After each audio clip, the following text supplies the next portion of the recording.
I wasn't. This was obviously we needed a real good effort tonight. We needed to win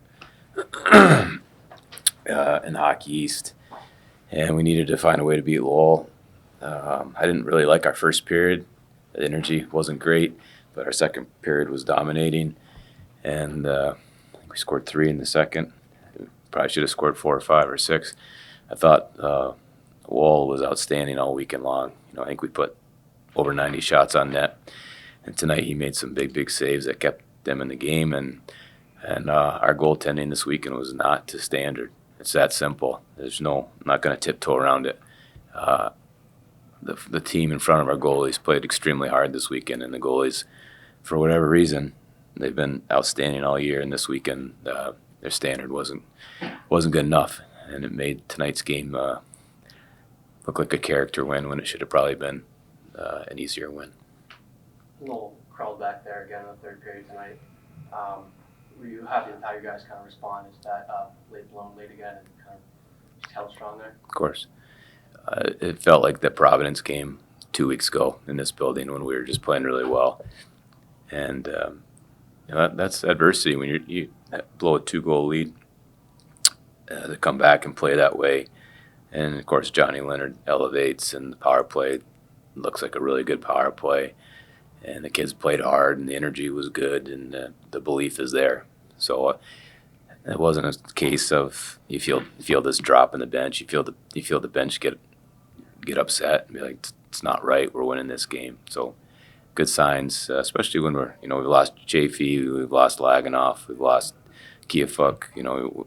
The bench is a little light right now with experience, and I thought it was a character when the kids competed hard, followed the game plan. Lowell's a good defensive team and a good goalie, and we put 50 shots up on them tonight. So I'm very proud of the group, and it's two huge points, and more than that, we haven't beat Lowell much since I've been here. I think that's only the second time we beat them since I've been at UMass, and thought we played pretty well last night. Maybe good enough to win. So that was frustrating. But I'm really happy about the outcome tonight. How pleased were you with the play from the face-off document? Outstanding. I don't know what the final numbers were. If they're a good face-off team, and we were 42-17, that's awesome. And I give Ryan Bliss, our volunteer coach, all the credit. He had our centers prepared for a very good face-off team. And I know Jake Gaudette and Jack Suter, Nico, those guys, they were outstanding in face-offs tonight. So I was a big part of controlling the game. In special teams, we won a lot of face-offs in special teams, which is so important. I know I asked you this after problems, but I think he's now 7 goals in the last 3 games for John. What has been different about him over these last 4 games that he's kind of taken that next step and kind of been a difference maker for you guys again on offense? He's just a natural goal scorer, and I think he's feeling a lot of confidence. I think he probably took the message when we pulled him out of the game in New Hampshire. I think he took that to heart, and he's elevated his game. And again, he had 3 tonight. Probably should have had 5. I just think he's feeling it. He wants the puck, and when he gets that puck on his stick, he's the fastest guy in college hockey. It's crazy how fast he moves. We just need to get him to back check that hard. That's kind of what we're trying to work into his game. Can you imagine if he back checked that hard? What is it about that Tribune and Logan Brand line that seems to be getting you guys going here? Well, they're high character kids. Nico's always been high character. He's really elevated. He's a career winger who we've switched to center because we don't have enough centers, and he's now a really good face-off guy, and he's being a really strong leader in the team right now. And Bobby Trevino, I challenged him recently. We weren't getting from him what he did last year, and this weekend I thought he was really good this weekend. He's being a pest. He's involved in the offense. He's around the net. He's knocking guys over. So those guys, they're leading the charge right now. It's good to see Jake Gaudette had a good weekend. He really hasn't been a factor this year. and we've challenged him, and he's working his way back from injury. But to see him winning face-offs and being a big, powerful guy on the ice, we really missed that. That's what he was for 2 years. So that was also a real bright spot for me this weekend. Where does Leonard rank among all the goal scorers, or among all the goal scorers you sort of coached in your coaching career? At this level? Yeah. Or do you want me to go against, like, Sergei Fedorov? Yeah, at this level. Okay. You said all the guys I coached. I've coached a couple of good ones. He's easily the best. His ability to finish is remarkable. His desire. There's some guy, like, he wants to score. You notice he has like 4 assists. Like, he's not here to pass the puck. He's here to score. And that's all he knows. That's what he's done his whole life, and he's superb. No, I mean, I've been a head coach for 8 years and never had. That's not fair. I coached Greg Carey at St. Lawrence, and he was a Hobey Baker finalist, and that kid could score. He scored with a shot. He was all shot. Johnny's speed, finesse. Greg Carey was an outstanding goal scorer too, but Leno he scores with flash. Like, those, his goals are usually bar and in, and his releases. I think Frank Vetrano's a good buddy of his, and I think he mirrors himself like Frank, who's an outstanding goal scorer too. But we're fortunate to have him, and I hope he starts getting some buzz about Hobey Baker, because I obviously don't know the whole country, but I don't know how many kids can affect the game like that. Obviously Kale did last year. Leno, who do you have a hat trick? No, Providence. So 2 league weekends in a row. Like, scoring a hat trick's pretty rare this level, and he's got 2 in 2 weekends of play. So hope you guys write something about somebody should be talking about him. Jeremy played there with Suter and Chow. I thought he did a good job tonight. I challenged him before the game tonight. Said, we need more from you. Again, these guys that haven't had a lot of opportunity, now they're getting it. Eric Faith, Casaro, Reeves, those younger guys who now are going to get some more ice time. And I thought he did a good job. I thought he complimented that line well. I thought Oliver Chow played real well tonight. Sutsy continues. Oliver and Jack are 2 of our quicker guys, and I thought JD gave them some grit in that line. He competed. You mentioned after the BC loss here, I think this was a couple weeks ago now, just the need to have that attention to detail checking. How big of an emphasis was that for you guys over the past 2 weeks, and how big of a difference are you seeing in those details this past couple of weeks? It's our main focus, is always checking details. And last night the goals, their first 2 goals last night were poor details by us, not staying above guys, and then not protecting the net front.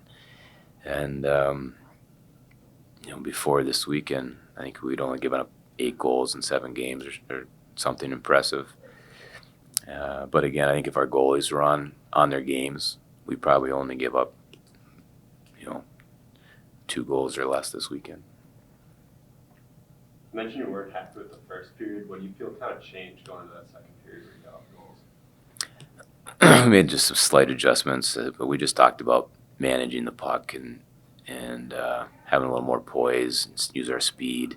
First period, I just felt like the puck was bouncing all around. Nobody could make a play. Nobody really wanted to handle the puck. So we just got the guys to settle down, and we started getting pucks to the net, and that just built the energy on the bench. And then we get the power plays and the goals, and just the energy built pretty quickly there. We scored 3 goals, and we scored 2 goals in a couple seconds apart. So we just did enough to get the energy going. Where in the first period I thought it was pretty blah.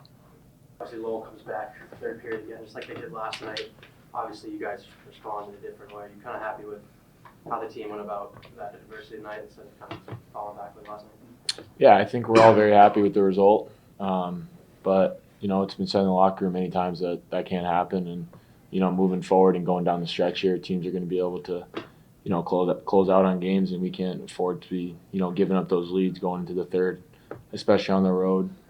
That's a tough place to play in. When we got a lead going into the third in that building, it's, we got to play the right way and, play smart, and, we didn't do that last night. John, I've wanted to ask you this a couple times this year, but what the hell, dude? In the last 4 minutes, can you sort of walk us through all of that? I don't know. It was kind of like a full ice one-on-one. Sutsy made a nice play off the half wall there. Kind of dragged his defenseman towards him. And I don't know. Saw full ice one-on-one and just tried to take my ice and, shift one way and go the other. But fortunate enough, got a little lucky maybe, and, we'll take it. Do you practice diving, poke check, empty net goals in practice, or was that just every day? No. No, I've never. I don't know what that was. That was pure luck. Pure luck, yeah. Jake, when you see that game winner, what do you think? I'm pretty happy. I mean, John's an incredible player. It's fun to watch. He's been scoring goals like that all year. John, with not Mitchell this weekend, did you kind of feel that extra pressure to kind of take that next step as the goal scorer and kind of help get the offense going a little bit? I mean, yeah, Chafe's obviously a really important player on our team, but at the same time, there's Cal's out too after yesterday, and he's a big important. Every guy in that locker room plays a huge role, whether it's scoring a goal or making the small plays that go a long way. But yeah, I just tried to be myself out there, and got a few bounces to go my way tonight. What do you feel like it's been different for you these past couple weeks that you're starting to play a little bit more of a two-way game and obviously make a difference on the score sheet again? Yeah, I mean, I think I try to play a two-way game every night. I try to work hard on both sides of the rink, and help the team any way I can. Jake, did you guys feel as dominant in that second period as it looks from sort of our angle? I think the shots were 23 or something in those 20 minutes. Mm-hmm. Yeah, I mean, I thought we kind of executed our game plan there in the second for a lot. We focused on getting pucks to the net, and every line was building off each other. And we get one goal, and then kind of the floodgates open. It's been a bit of a pattern for us, so I think it's important going forward to make sure we get that first one. Jake, what's going through your mind when UMass Lowell ties it in the third period? I thought we've been playing a pretty solid game. It's unfortunate that goal goes in and they tie it up, but I think we got a really strong team here, so we didn't hit the panic button too hard. It was we just got to keep playing the way we are, and we'll figure it out. It's a group that likes the physicality, and you feel like when a game starts going that way, it helps you guys out. Yeah, I think so. I enjoy playing teams like Lowell, like Providence. They're physical. There's no one's dodging hits. They're all hitting you. There's no gaps throughout the game. I think that brings the best out of our team. 42-17 advantage in the face-off circle. What was so important for you guys to be able to win that so decisively? Yeah, we prepared for. They've got really good centermen over there. We did a lot of preparation throughout the week, and I think that paid off big for us. And we've recognized, we've had a lot of games this year where face-offs have been a room for improvement. So going into the second half, the last stretch, that's been a big focus for us to improve. How has Ryan Bliss kind of helped you guys in that face-off circle? Yeah, I mean, he does a lot of video. He'll scout out the other team, and on top of that, he analyzes on face-offs that we lose, face-offs that we win. He looks at what's important, what's the key, and where rooms for improvement are in our own game in the face-off. John, if I have the stats right, I think you set a new UMass single-season goal record in the Hockey East era. Are you feeling like sort of all the hard work this summer is really paying dividends, especially in this part of the season? Yeah, I think this summer I treated it a little different than the past, and I was doing a lot more cardio stuff to try to be able to play more minutes and step up my game any way I can. But at the same time, I'm playing with Nico and Trig right now, who are two great players who I think we're really starting to click at the right time, and we're feeding off each other well. So yeah, that playing with those two guys helps a lot, and the guys on the back end are producing as well. So I think we're starting to click at the right time right now. John had mentioned previously the fact that obviously at this point everyone has to play some sort of role for you guys if you guys going to get back to where you guys want to go. What's the message to some of those younger guys who are now having to fill Mitchell's role or Cal's role here over the next coming weeks?